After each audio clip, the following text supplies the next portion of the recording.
Hello friends, welcome to another topic of organic chemistry,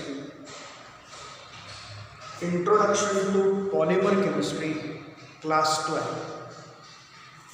या लेक्चरमध्ये आपण पॉलिमर्स म्हणजे काय हे स्टडी करणार आहोत. त्याचे वेगवेगळे टाईप्स कोणकोणते आहेत, त्यानंतर त्याच्या मेथड्स ऑफ प्रिपरेशन आणि त्यानंतर त्याचे युजेस आपल्याला पाहायचे आहेत. आणि पर्टिक्युलरली आपण या टॉपिकमध्ये मॅनमेड पॉलिमर्स जे आहेत त्यांच्या बाबतीत स्टडी करणार आहोत. ॲक्च्युअली आताच्या जगामध्ये आपण जर पाहिलं तर we are surrounded by polymers. आपल्या सभोवती अनेक गोष्टी ज्या आहेत ह्या पॉलिमर्सच्या बनलेल्या आहेत. म्हणजे आपण साधी खुर्ची जरी विचारात घेतली तरी ती प्लास्टिक आपल्याला वाटते, दॅट इज अ पॉलिमर. त्यानंतर आपण बऱ्याच वेळेला कॅरी बॅग्स वापरतो, त्यासुद्धा पॉलिथिन बॅग्स आहेत, they are also polymers. PVC pipes आहेत, दे आर ऑल्सो पॉलिमर्स. आपण सजीवांचा जर विचार केला तर आपल्या शरीरामध्ये जे प्रोटीन्स तयार होतात ते सुद्धा पॉलिमर्स आहेत. किंवा काही DNA जे आहे हे सुद्धा पॉलिमर्स आहेत. तसंच साध्या चॉकलेटच्या रॅपरपासून जर आपण आर्टिफिशियल हार्ट आता आपण पाहिले की हार्ट ट्रान्सप्लांटेशन वगैरे आपण ह्या गोष्टी पाहिलेल्या, तर आर्टिफिशियल हार्टसुद्धा ही पॉलिमर केमिस्ट्रीच्या अंडर येतं. म्हणजे that is also a polymer, that is man-made polymer. मग पॉलिमर म्हणजे काय या शब्दाचा अर्थ सगळ्यात पहिल्यांदा आपल्याला लक्षात घेतला पाहिजे. What is mean by poly? Poly याचा अर्थ मेनी म्हणजे अनेक, अँड मर हे दोन्ही ग्रीक वर्ड आहेत, पॉली अँड मर. त्या दोघांना कंबाईन करून शब्द आलेला आहे polymer. Poly means many and मर मीन्स पार्ट और युनिट. या दोघांना जर आपण एकत्र केलं तर आपल्याला लक्षात येईल many units combine to give a polymer. म्हणजे अगदी छोटे छोटे मॉलिक्युल्स एकत्र येऊन त्यापासून हाय मॉलिक्युलर वेट असलेला मॉलिक्यूल तयार होणं याला आपण म्हणतो पॉलिमरायझेशन.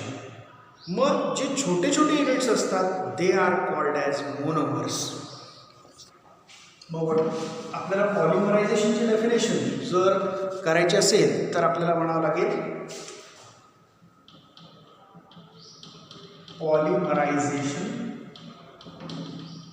म्हणजे काय, तर अनेक छोटे छोटे युनिट्स एकत्र येऊन एक मोठा मॉलिक्यूल तयार होतो ज्याचं मॉलिक्युलर वेट जास्त असतं, त्याला आपण म्हणतोय पॉलिमर. म्हणजे पॉलिमर हा एक मोठा मॉलिक्यूल आहे, जायंट मॉलिक्यूल आहे. लहान असेल तर आपण मायक्रो म्हणतो आणि मोठा असेल तर त्याला मॅक्रो हा शब्द वापरला जातो. म्हणजे पॉलिमर्स आर मॅक्रो मॉलिक्युल्स. हे मॅक्रो मॉलिक्युल्स आहेत म्हणून आपण म्हणू शकतो polymers are macro molecules. Spelling व्यवस्थित लक्षात घ्या. मॅक्रो म्हणजे मोठा, having high molecular weights, having high molecular weight. त्याचं अनेक छोटे छोटे मॉलिक्युल्स एकत्र येऊन हा मॉलिक्यूल तयार होतो. त्यामुळे त्याचा जो मॉलिक्युलर वेट आहे ते खूप जास्त असतं. साधारणपणे 10⁻³ to 10⁻⁷ युनिट्स. म्हणजे तेवढे ॲटम्स त्याच्यामध्ये असतात, 10⁻³ to 10⁻⁷. आणि याच्यामध्ये छोटे छोटे जे स्मॉल रिपीटिंग युनिट्स असतात they are called as monomers. Means polymers are macromolecules having high molecular weight and they are formed by the smaller repeating units. And they are formed or they are composed of smaller repeating units called monomers, and the process of conversion of monomers into polymers is called as polymerization. Means polymers are macromolecules having high molecular weight 10 raised to 3 to 10 raised to 7 unit, and they are composed of smaller repeating units.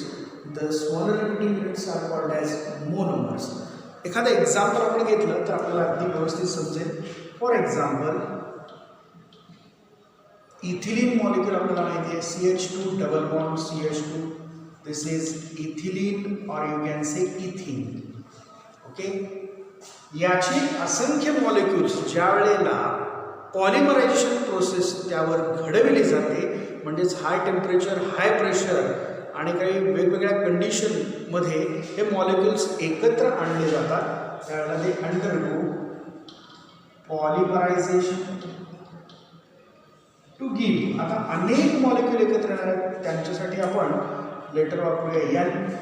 Say N number of molecule ethylene molecules undergo polymerization, then they will form chains of smaller ethylene units. Ethylene युनिट्सच्या chains बनतील, म्हणजेच फक्त हा bond इकडे shift करायचा आणि इकडे shift करायचा. त्यामुळे आपल्याला हे असं दिसेल CH2 सिंगल बॉन्ड CH2, आणि हे रिपीट जे आहे, हे युनिट जे आहे हे N टाइम्स रिपीट होतं. असे असंख्य CH2 असे जे युनिट आहेत हे आपल्याला एकमेकाला कोव्हॅलेंट बॉन्डनं जॉईन झालेले दिसतील. आता हा इथिलीन युनिट अनेक वेळा रिपीट झाला आहे, so it is called as polythene. पॉलिथिनच्या बॅग आपण वापरतो म्हणून मुद्दाम हे एक्झाम्पल दिलेलं आहे. म्हणजे इथिलीन ह्या स्मॉलर युनिटपासून आपण एक लार्जर मॉलिक्यूल हाय मॉलिक्युलर वेट मॉलिक्यूल तयार केला. या प्रोसेसला आपण म्हणतो पॉलिमरायझेशन. मीन्स पॉलिमरायझेशनचा अर्थ काय, तर लहान लहान मोनोमर युनिट एकत्र येऊन एक मोठा हाय मॉलिक्युलर वेट असलेला मॉलिक्यूल तयार होणं, that is called as polymerization. So here ethylene molecule is a monomer. It is the smallest repeating unit. हे अगदी छोटे युनिट आहे जे रिपीट होतं आणि असं लार्ज मॉलिक्यूल तयार होतं. And polythene is an example of the polymer. Ethylene is monomer while polythene is a polymer. या पॉलिमर्सच्या अनेक प्रकारे क्लासिफिकेशन करण्याचा प्रयत्न केला गेला. याचं क्लासिफिकेशन हे वेगवेगळ्या पद्धतीनं केलं गेलं. तर हे पॉलिमर्स कशा पद्धतीने क्लासिफाय करतात हे आता आपण पाहूया. पॉलिमर्स हे सर्वप्रथम त्याच्या सोर्स किंवा ओरिजिननुसार क्लासिफाय केले गेले. That means the first classification depends on it's source or origin. म्हणजे हे पॉलिमर्स कुठून मिळतात त्याच्या सोर्सवरून आपण त्याचं पहिलं क्लासिफिकेशन करतो. So the classification first is based on source or origin. आता या प्रकारामध्ये कोणत्या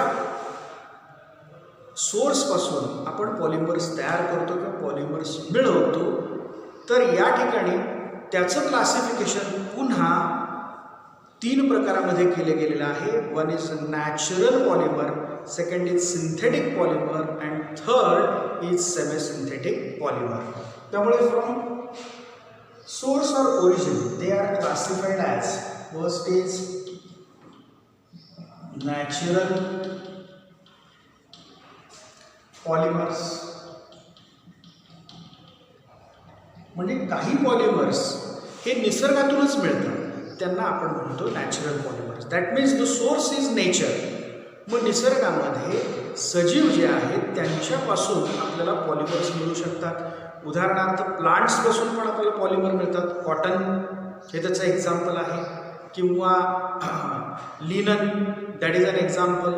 वनस्पतीपासून आपल्याला मिळत मिळवता येतात. त्यामुळं याचं पुन्हा दोन प्रकारे क्लासिफिकेशन केलं जातं, plant polymers and animal polymers. काही पॉलिमर्स जे आहेत ते ॲनिमल्सपासून सुद्धा मिळवतात. म्हणजे उदाहरणार्थ लोकर किंवा रेशमी किड्यापासून आपण रेशीम मिळवतो, हे ॲनिमलपासून मिळवतोय. That is why they are called as animal polymers. म्हणजे पॉलिमर्स क्लासिफिकेशन सोर्स आणि ओरिजिनच्या नुसार ज्यावेळेला आपण करतो त्यावेळेला first is a natural source, natural polymers असं आपण त्यांना म्हणतोय. नॅचरल पॉलिमर्समध्ये पण दोन पॉसिबिलिटी आल्या, one is plant polymers and second is animal polymers. Plant polymers म्हणजे प्लांट्सपासून जे पॉलिमर्स मिळतात they are derived from the plants, therefore they are called as plant polymers. And the polymers that are derived from animals are called as animal polymers. Plant पॉलिमर्सचं example cotton किंवा jute किंवा linen आपण म्हणू शकतो. आणि animal पॉलिमर्सचं example wool किंवा silk. त्यानंतर सोर्सेसपासून आपण पॉलिमर्सचं दुसरा टाईप फाइंड आउट करू शकतो. दुसरा टाईप आहे सिंथेटिक पॉलिमर्स. सिंथेटिक पॉलिमर्स नावरून आपलं कळतं, सिंथेटिक म्हणजेच मॅनमेड, कृत्रिम. हे जे पॉलिमर्स आहेत हे कृत्रिमरित्या तयार केले जातात. They are prepared, they are man-made. हे मॅनमेड आहे आणि त्याचं एक्झाम्पल आपण व्यवहारात काही कपडे वापरतो, नायलॉनचे दोऱ्या पण वापरतोय, नायलॉन किंवा टेरिलिनचे कपडे वापरतो, टेरिलिन आहे, किंवा पॉलिथिन बॅग्स वापरतो. ह्या पॉलिथिन हे सगळे जे आहेत दे आर सिंथेटिक पॉलिमर्स. म्हणजे याचे एक्झाम्पल पण आपण म्हणू शकतोय. For example nylon, Terylene, okay. तसंच पॉलिथिन, हे सगळं आपण नॅचरल गोष्टी न वापरता कृत्रिमरित्या तयार करतो. That is why they are called as synthetic polymers. जसं नॅचरल पॉलिमर्स म्हणजे फक्त नेचरमधून प्लांटपासून मिळणारे आणि ॲनिमलपासून मिळणारे दोन सोर्सेस आपण पाहिले, तसं सिंथेटिक पॉलिमर्स म्हणजे आपण कृत्रिमरित्या जे पॉलिमर्स तयार करतो they are called as synthetic polymers. Example nylon, Terylene and polythene. परंतु काही पॉलिमर्स जे आहेत हे नॅचरल पॉलिमर्सवर काही प्रोसेस करून पुन्हा तयार केले जातात. त्याला म्हणतात सेमी सिंथेटिक. म्हणजे सेमी याचा अर्थ अर्धवट. अर्धवट कृत्रिम म्हणजे काही नॅचरल गोष्टी वापरून आपण त्याचं कन्व्हर्शन, त्याची स्ट्रेंथ वाढवून काही नवीन पॉलिमर्स तयार करतो. They are called as semi synthetic polymers. आता याचं जर एक्झाम्पल पाहायचं म्हटलं तर viscose rayon, acetate rayon, viscose rayon and acetate rayon ही जी उदाहरणं आहेत ही सेमी सिंथेटिक पॉलिमर्सची उदाहरणं आहेत. हे क्लासिफिकेशन जे आपण पाहिले that is based on the source. त्यानंतर आपण पॉलिमर्सचं क्लासिफिकेशन त्याच्या स्ट्रक्चरवरून सुद्धा करू शकतो. That means second classification of polymers is based on the structure of that polymer. पॉलिमरच्या स्ट्रक्चरवरून. मग एखाद्या पॉलिमरचं स्ट्रक्चर स्ट्रेट लाईनमध्ये असेल तर they are called as linear polymers. They are called as linear polymers. त्यामुळं पहिला यातला टाईप आहे लिनियर पॉलिमर्स. उदाहरणार्थ आत्ताच आपण पाहिलं इथिलीन मॉलिक्यूल जो आहे हा इथिलीन ग्रुप जो आहे हा रिपीटिंग ग्रुप आहे and that forms a chain like structure. त्यामुळे याचं एक्झाम्पल आपण पॉलिथिन म्हणू शकतो. For example this is polythene is an example of linear polymer. त्यानंतर त्याचा दुसरा प्रकार आहे लिनियर म्हटले की सर्व जे मॉलिक्युल्स आहेत एका स्ट्रेट चेनमध्ये आहेत. त्यामुळं दुसरा जो प्रकार आहे तो असणार आहे ब्रांच्ड पॉलिमर. ब्रांच्ड पॉलिमर म्हणजे याच्यामध्ये जे पॉलिमर्स असणार आहेत त्या मोनोमेरिक युनिटमध्येच ऑलरेडी ब्रांच असेल तर they are called as branched polymers. उदाहरणार्थ पॉलिप्रोपिलिन. प्रोपिलिनचं एक्झाम्पल आपल्याला माहिती आहे. प्रोपिलिन जर आपण घेतला तर आपल्याला स्ट्रक्चर असं लिहिता येईल CH3 CH double bond CH2. This is propylene. हा ग्रुप जर आपण किंवा हा मॉलिक्यूल जर आपण n टाइम्स घेतला आणि याचं पॉलिमरायझेशन केलं तर त्यावेळेला आपल्याला असं दिसेल हा CH3 ग्रुप ब्रांचमध्ये जाईल. CH3 CH डबल बॉन्डचं रूपांतर सिंगल बॉन्डमध्ये होईल आणि या ठिकाणी एक ब्रांच या ठिकाणी एक branch. This unit will repeat for n times. This is polypropylene. आता हा पॉलिप्रोपिलिनमध्ये असे मॉलिक्युल्स ज्यावेळेला एका स्ट्रक्चरमध्ये असतील त्यावेळेला आपल्या इथे लक्षात येईल प्रत्येक युनिटमध्ये एक ब्रांच आहे. So they are called as branched polymers. Propylene is used to prepare polypropylene which is a branched polymer. त्यामुळे आपण याचे एक्झाम्पल लिहू शकतो. Example is पॉलिप्रोपिलिन.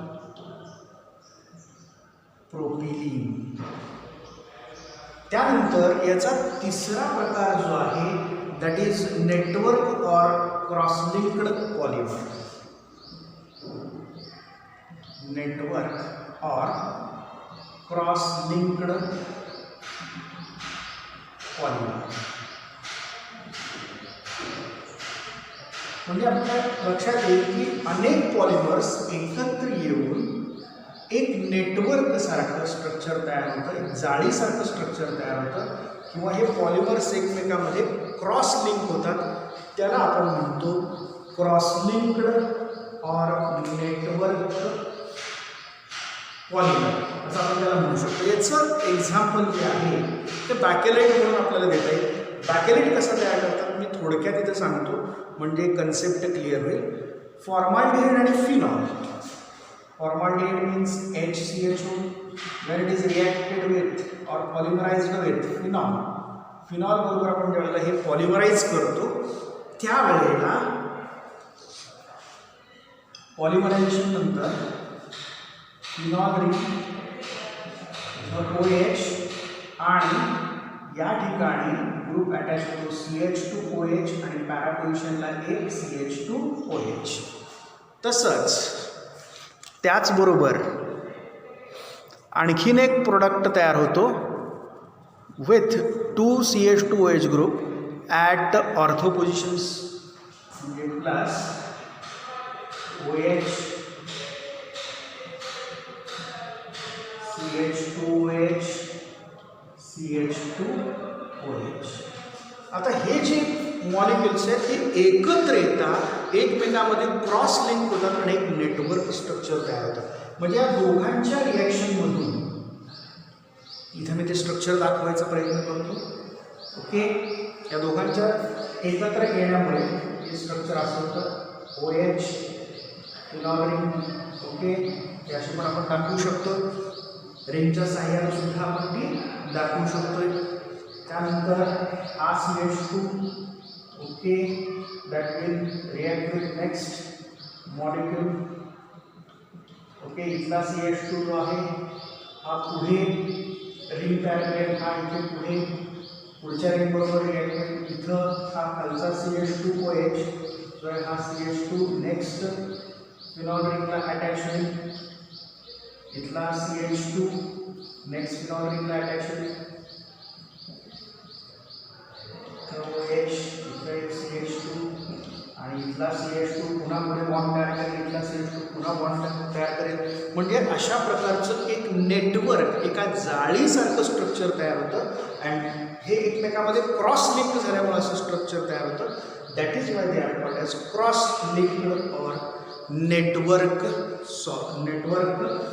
पॉलिमर्स असं आपण त्यांना म्हणू शकतो. त्यानंतर हे जे स्ट्रक्चर तयार झाले फॉर्माल्डिहाइड आणि फिनॉल यांच्या एकत्र येण्यामुळे हा जो पॉलिमर तयार झाला आहे दॅट इज कॉल्ड ॲज बॅकेलाइट. म्हणजे आपण बऱ्याच वेळेला कुकर किंवा एखादा पॅन फ्राईंग पॅन त्याचे जे हँडल्स बघतो they are made up of बॅकेलाइट.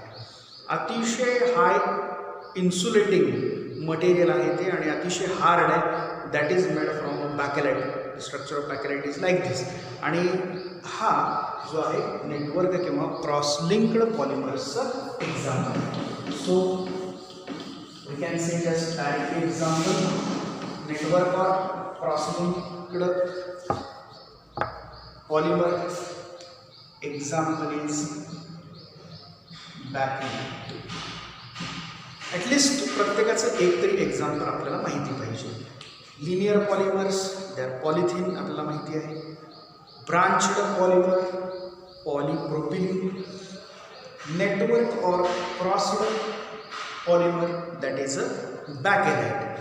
म्हणजे सोर्सपासून आपण 3 प्रकारे क्लासिफिकेशन केलं. स्ट्रक्चरवरून आपण 3 प्रकारे पॉलिमर्सचं क्लासिफिकेशन करू शकतो. त्यानंतर त्याचं क्लासिफिकेशन मोड ऑफ पॉलिमरायझेशननुसार सुद्धा केलं जातं. त्यामुळे third type of classification depends on the mode of polymerization. पॉलिमरायझेशन कोणत्या प्रकारे घडलेलं आहे त्यावर त्या पॉलिमर्सचा टाईप आपण कन्सिडर करतो. त्याचं एक्झाम्पल आपण पाहूया. ॲडिशन. फर्स्ट इज कोणतेही 2 मोनोमर एकत्र आले तर दॅट इज ॲडिशन. त्यामुळं आपण पहिला टाईप घेऊया याचा ॲडिशन पॉलिमर्स. ॲडिशन पॉलिमर और पॉलिमरायझेशन. मग याच्यामध्ये एक्झाम्पल आत्ताच आपण पाहिलेलं आहे इथिलिन मॉलिक्यूल. इथिलिनचे small unit CH2 double bond CH2 यांचं ज्यावेळेला पॉलिमरायझेशन होतं त्यावेळेला n number of ethylene molecule एकत्र येतात आणि आपल्याला असं स्ट्रक्चर मिळतं CH2 CH2 this unit repeats n times. म्हणजे पॉलिथिन तयार होतं. याच्यामध्ये सरळ सरळ 2 युनिट्स एकमेकांमध्ये ॲड होतात. That is why it is called as addition पॉलिमरायझेशन.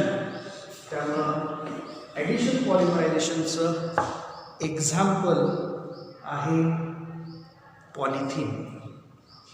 त्यामुळे addition polymerization example is polythene. किंवा तुम्हाला पॉलिव्हिनाइल क्लोराईड सुद्धा सेम प्रकारेच रिॲक्शन दाखवतो. म्हणजे PVC पाईप्स जे पाहता ते पण ॲडिशन पॉलिमर्सचाच भाग आहे. उदाहरणार्थ तुम्हाला जर रिॲक्शन पाहिजे असेल तर मी इथं दाखवतो CH2 double bond CHCl vinyl chloride. याचं जर पॉलिमरायझेशन केलं की n टाइम्स आपण जर मॉलिक्यूल घेतले तर दॅट विल बिकम. हा फक्त बॉन्ड इकडे शिफ्ट करा आणि हा इकडे शिफ्ट करा. CH2 single bond CHCl. हा युनिट n टाइम्स रिपीट होतो. याला म्हणतो आपण polyvinyl chloride. This is vinyl chloride and this is repeating many times. So it is polyvinyl chloride. PVC pipe जे आपण वापरतोय त्याचं हे स्ट्रक्चर आहे. So this is the example of addition polymerization. पण काही पॉलिमर्स जे आहेत हे 2 मोनोमेरिक युनिटमधून एखादा मॉलिक्यूल कंडेन्स झाल्यावर तयार होतात. त्याला कंडेन्सेशन पॉलिमरायझेशन किंवा कंडेन्सेशन पॉलिमर्स असं म्हणतात. त्यामुळं नेक्स्ट टाईप आहे कंडेन्सेशन पॉलिमरायझेशन और कंडेन्सेशन पॉलिमर.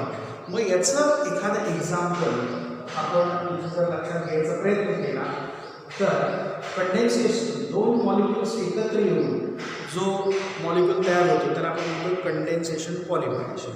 याच्यामध्ये एक्झाम्पल आहे nylon 66.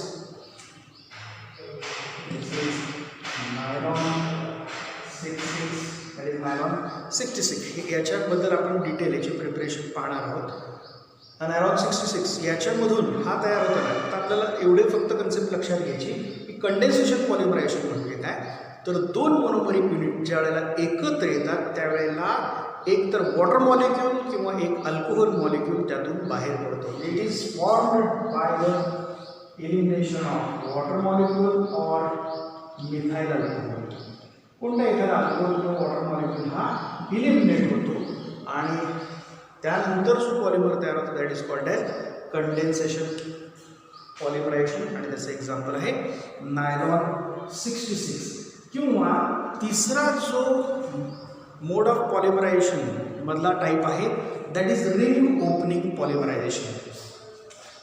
That is ring opening पॉलिमरायझेशन.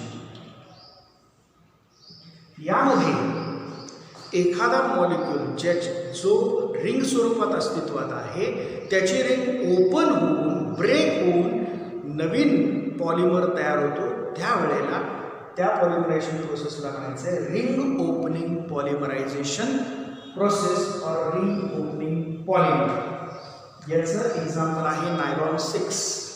Nylon 6 जो आहे इप्सॉन कॅप्टोरॅक्टरपासून बनतो आणि त्याची जी रिंग आहे ती ब्रेक होते आणि पॉलिमर्स मोनोमर्स एकमेकाला जोडून नायलॉन 6चा पॉलिमर तयार होतो. याबद्दल सुद्धा आपण नेक्स्ट लेक्चर्समध्ये पाहणार आहोत. ओके, सो ॲडिशन पॉलिमर त्याच्यामध्ये two monomers get added into each other and therefore the example is polythene or polyvinyl chloride. Condensation polymer, in this polymerization process water molecule or alcohol methyl alcohol molecule get eliminated or get condensed. तो बाहेर पडतो आणि त्याचं example आहे nylon 66. तसं ring opening पॉलिमरायझेशन त्याचं example आहे nylon 6. Is formed by the opening of the ring or breaking of the ring. That is called as ring opening polymerization. यानंतर सुद्धा आणखी वेगवेगळ्या प्रकारे आपण या पॉलिमर्सचं क्लासिफिकेशन करू शकतो. त्यातला next classification is based on intermolecular forces. Intermolecular फोर्सेसवर काही त्याचं क्लासिफिकेशन डिपेंड आहे. Classification depending on intermolecular forces. Intermolecular forces म्हणजे त्या पॉलिमर्समध्ये अस्तित्वात असलेल्या फोर्सेसवर या पॉलिमर्सचं क्लासिफिकेशन अवलंबून आहे. दे आर क्लासिफाईड ॲज, त्याचं 4 प्रकारे क्लासिफिकेशन होतं. One is elastomer, second is plastic, third is thermoplastic and fourth is thermosetting. असे 4 प्रकारे त्याचं क्लासिफिकेशन केलं जातं. याच्यातला इलॅस्टोमर याचा अर्थ काय झाला की हे पॉलिमर जे आहेत त्यांच्यामध्ये इलॅस्टिक नेचर असतं. म्हणजे on applying pressure they can change there shape and when the force is removed they get their original shape. त्यांना आपण म्हणतो इलॅस्टोमर्स. उदाहरणार्थ निओप्रिन जे आपण कोडरबर वापरतो दॅट इज निओप्रिन आणि हा निओप्रिन हे इलॅस्टोमर म्हणून त्याचं एक्झाम्पल असू शकतं. त्यानंतर प्लास्टिक म्हणजे याच्यावर कोणताही फोर्स अप्लाय केला तर ते त्यांच्या इलॅस्टिसिटी प्रॉपर्टी त्याच्यामध्ये अस्तित्वात नसते, त्यांना आपण म्हणतो प्लास्टिक. म्हणजे याचं उदाहरण तुम्ही बॅकेलेटसुद्धा देऊ शकता कारण याच्यावर कोणत्याही इलॅस्टिक प्रॉपर्टीज तो दाखवत नाही. That is why it is example of plastic. किंवा थर्मोप्लास्टिक आणि लास्ट आहे थर्मोसेटिंग. आता थर्मोप्लास्टिक म्हणजे काय तर जो पॉलिमर आपण हीट केल्यानंतर तो मऊ पडतो. It becomes soft after heating and on cooling it becomes hard. पुन्हा थंड केलं पॉलिमर आहे त्याला हीट केलं की तो पहिल्यांदा सॉफ्ट होईल, थंड केलं पुन्हा हार्ड होईल, पुन्हा हीट केलं पुन्हा सॉफ्ट होईल, पुन्हा थंड केलं पुन्हा हार्ड होईल. अशा पद्धतीचं ज्या पॉलिमर्समध्ये प्रॉपर्टी असते, दे आर कॉल्ड ॲज थर्मोप्लास्टिक. म्हणजे दे शो द थर्मली ते जे आहेत, म्हणजे टेम्परेचर ज्या वेळेला आपण देणार आहोत त्यावेळेला त्याचं ते सॉफ्ट बनतील. त्यानंतर आपण ज्यावेळेला त्याला कूल करणार आहोत हार्ड बनतील, पुन्हा हीट केलं पुन्हा सॉफ्ट बनतील, पुन्हा कूल केलं पुन्हा हार्ड बनतील. अशा प्रकारच्या प्लास्टिक्सना आपण म्हणतोय थर्मोप्लास्टिक. म्हणजे the plastic or the polymers which on heating get soften and on cooling becomes hard.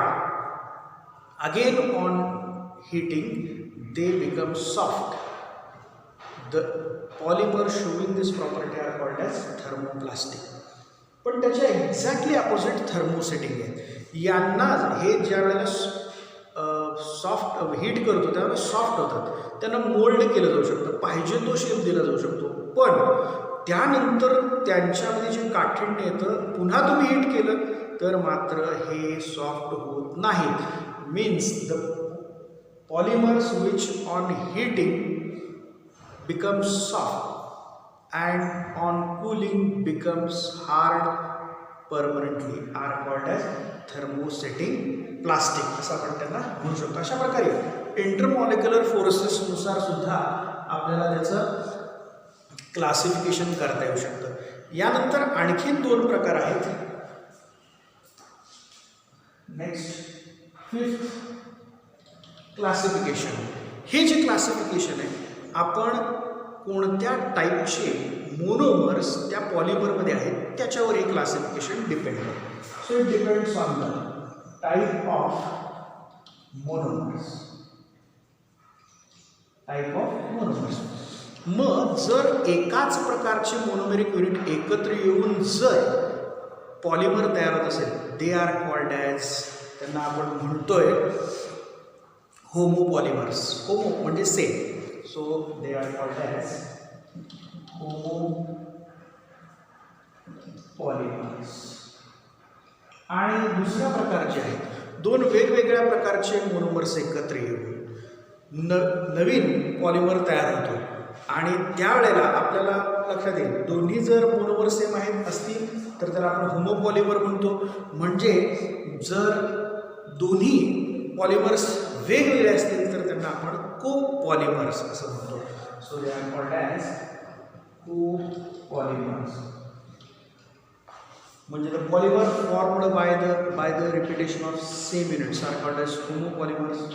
The polymers formed by the addition of 2 different monomers is called as copolymers. त्यानंतर last त्याचं एक classification आहे आणि ते आहे depending on biodegradable nature. आता तुमचे हे सगळे जे प्लास्टिक्स आहेत, आपण हे जे प्लास्टिकचे किंवा म्हणजेच पॉलिमर्स पाहिले, हे जनरली सगळे नॉन बायोडिग्रेडेबल असतात. मग आणखीन एक त्याचं क्लासिफिकेशन केलं डिपेंडिंग ऑन, म्हणजे 6th classification. 6th classification depending on biodegradability. म्हणजे जे जमिनीत असलेल्या जे पॉलिमर्स जमिनीत गाडले गेल्यानंतर त्याचं विघटन होतं त्यांना बायोडिग्रेडेबल असं म्हणतो. That means they are the polymers which are degraded by the microbes present in the soil. सॉईलमध्ये असलेल्या मायक्रोब्सकडून ज्याचं डिग्रेडेशन होतं, they are called as biodegradable polymers. So they are again classified as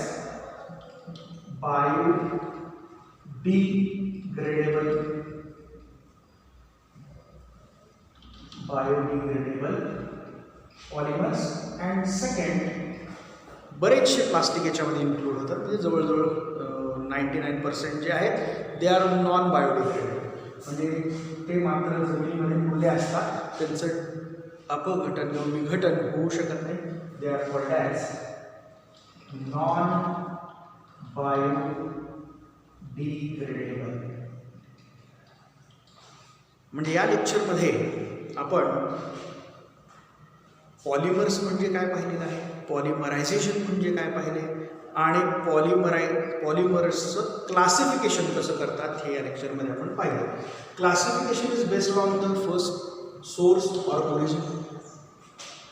One is natural polymers. They are again divided into plant polymers and animal polymers. Second classification depending on source is synthetic polymers.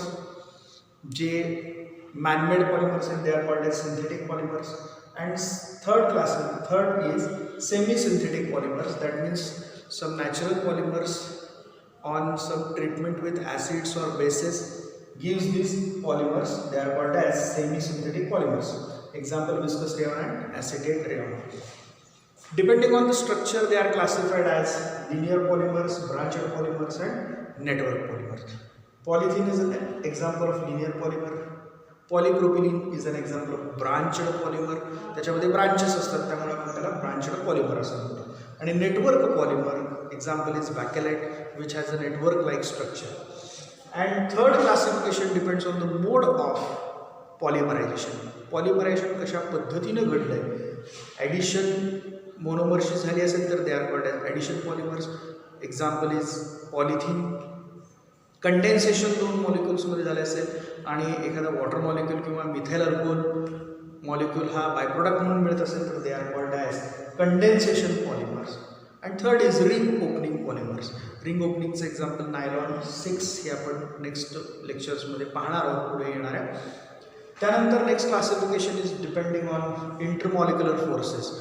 त्याच्यामध्ये अस्तित्वात असलेले forces कोणते आहेत त्याच्यावर हे classification depend आहे. One is elastomer which has elastic properties. Second is plastic. It do not have elastic properties. Thermoplastic, which on heating becomes soft and on cooling becomes hard, and again on heating it becomes soft. They are called as thermoplastic. Thermosetting plastic, the polymers which on heating become soft, on cooling becomes hard permanently. They are called as thermosetting plastic. The next classification depends on the monomers used to form the polymers. That means that classification depends on the type of monomers. If we use the same type of monomers, that polymer is called as homopolymer. If two or more different monomers are used to prepare a polymer, then that is called as copolymers. The last classification is depending on biodegradability. If the polymer gets degraded by the microbes, then it is called as biodegradable polymer. If the polymer do not undergo degradation by microbes, it is called as non-biodegradable polymer. I think तुम्हाला आजचं lecture व्यवस्थित समजलं असेल. Textbook refer करून ह्या गोष्टी व्यवस्थित पहा. व्हिडिओ समजेपर्यंत पहा. आवडल्यास लाईक करा, शेअर करा, काही डिफिकल्टी असल्यास कमेंट करा आणि सबस्क्राईब करायला विसरू नका. नेक्स्ट लेक्चरमध्ये आपण नेक्स्ट कन्सेप्ट घेऊन भेटणार आहोत. तोपर्यंत थँक्यू.